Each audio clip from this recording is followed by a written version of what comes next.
Well, and one more thing, Matt, going a little bit further, what you've done with social media and being able to do certain things at activations.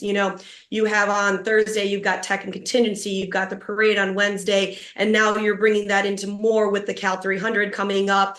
How are you proposing to brands and different things? Because, on the other side, I've seen where you're like, hey, if you're a part of this, we're going to make sure that you have a drop that's going to go on social media. And what people don't realize is that lives there forever. No matter what, you're going to get all those eyes. And once you start collaborating with people, how does that change the dynamics of proposing that to brands? Like, hey, not only will you have this, you're going to have some drops. It's no longer just a small tagline on a live stream. It's social content, it's videos, it's everything all wrapped up in one.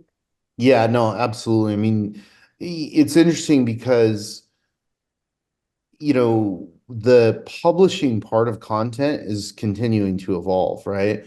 And a good example of this, I'll use BFGoodrich as a good example. Like, we can feed them more content than they can handle, right? So there has to be a little bit of a balance of, okay, we're going to push this out on our channels, and that's where it's appropriate and where it has the best impact.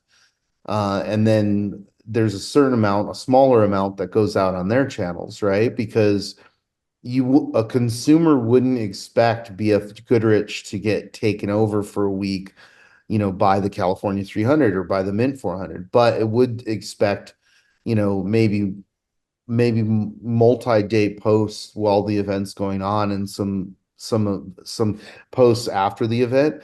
That being said, though, it's very interesting.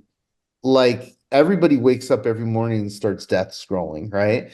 So there is no limit to the amount of content that will be consumed on a daily basis, right? We can't produce enough content. Nobody can. So that creates an interesting like vortex of like, when you look at social media pioneers like Gary Vaynerchuk and the amount of content that he puts out, if you came to me and asked me, should I put out this much content? I would say no. But clearly he's right, and his numbers speak for themselves, right?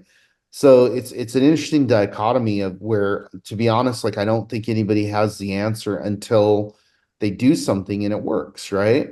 And so I think for us, we're always trying to push and experiment and expand and not be limited by what a brand's channel can handle or what our channel can handle, and really unlock the value of social media through, content production and messaging.